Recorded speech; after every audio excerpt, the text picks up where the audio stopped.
Assalamu alaikum wa rahmatullahi wa barakatuh, c'est Nazmi, j'espère que vous allez bien. Donc bienvenue à vous dans cette nouvelle vidéo où nous va continuer ensemble notre série sur les bases de la conjugaison arabe. Comme on l'avait vu précédemment, dans la langue arabe, il y a 3 catégories de mots. Les noms, les verbes et les particules. On avait vu précédemment une des classifications des noms possibles qui était le masculin et le féminin. Et on avait vu donc le féminin en détail, ces différentes catégories et comment le distinguer du masculin. Aujourd'hui, on va voir une autre classification des noms possibles, ça va être en fonction du nombre. C'est-à-dire qu'un nom peut également être classé en 3 catégories. Un nom peut être mufrad au singulier, muthanna au duel et jama' au pluriel. Donc, muthanna, c'est un terme qu'on va expliquer aujourd'hui et qu'on va voir en détail, c'est une particularité de la langue arabe. Le muthanna, c'est très simple, c'est pour désigner 2 choses. D'accord ? 2 choses. Le mufrad, c'est 1. Quand c'est nombreux, c'est le pluriel. Mais quand il y a 2 choses, c'est-à-dire par exemple 2 musulmans en face de nous, ou bien 2 voitures, ou bien 2 livres, et dans la langue arabe, on peut, en rajoutant après le singulier certaines lettres dans la construction du mot, on peut désigner donc 2 de cette chose-là. Et ça fait partie de la richesse de la langue arabe. Donc, par exemple, pour le singulier, on dira muslim, sayyara, kitab. Un musulman, une voiture, un livre.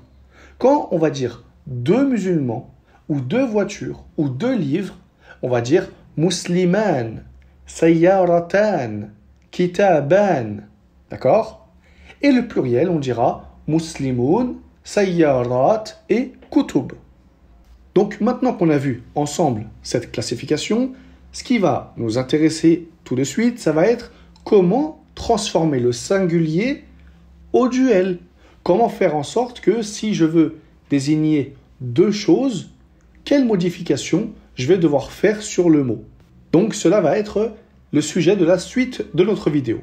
Donc on va prendre pour ceci les 3 exemples précédents, muslim, sayyara et kitab. Pour les mettre au duel, c'est très simple. On rajoute tout simplement à la fin du mot, au singulier, un med bil elif, un allongement avec le elif, et le nun avec une kasra. Donc muslim, on dira musliman, ou bien muslimani, d'accord ? On s'arrête dessus lorsqu'on prononce avec une soukoun si c'est le dernier mot de la phrase. Mais si on continue, s'il y a un mot qui vient après, du coup, on prononce la kasra. Et on dit muslimani, sayyara, sayyaratani, kitab, kitabani. C'est très simple. Juste en rajoutant le elif, le med bil elif, avec un nun qui a une kasra, on a transformé le singulier au duel, tout simplement. Et ici, attention, min al-muthanna kadhalik et fait partie du duel également. Al-mufrad avec ya, avec la tsukun, et le nun avec la kasra. Donc, au lieu que ça soit elif nun, ce sera ya nun. D'accord ? Ya nun. Et sur le ya, ce sera une soukoun. Donc, on dira, par exemple, ala muslimayni fi sayyarataini min kitabayni. Donc, ici également, ça fait partie du muthanna. Quand est-ce qu'on peut distinguer ? Quand est-ce qu'on va mettre le elif et le nun, ou bien le ya et le nun ? Quand est-ce qu'on choisit l'un, quand est-ce qu'on choisit l'autre? Ça, on le voit lorsqu'on étudie la grammaire. D'accord? Lorsqu'on étudie la grammaire, on voit dans quel contexte on rajoute le elif nun et dans quel contexte on rajoute le ya et le nun. Ici, ce qu'on doit retenir dans ce cours, c'est que lorsqu'on voit un mot au singulier auquel on a rajouté un elif et un nun avec une kasra, ou bien un ya avec une soukoun et un nun avec une kasra, donc muslimani ou bien muslimayni, ce mot-là, il est sous la forme au duel. Ça indique 2, d'accord ? Donc 2 musulmans, 2 voitures ou 2 livres. Donc essayez avec n'importe quel mot que vous prenez, une pierre, un crayon, un lion, etc., etc. N'importe quel mot, vous prenez son singulier, vous lui rajoutez un elif et un nun avec une kasra, et ça voudra indiquer donc 2 de cette chose-là. Ce sera le duel de ce mot-là, tout simplement.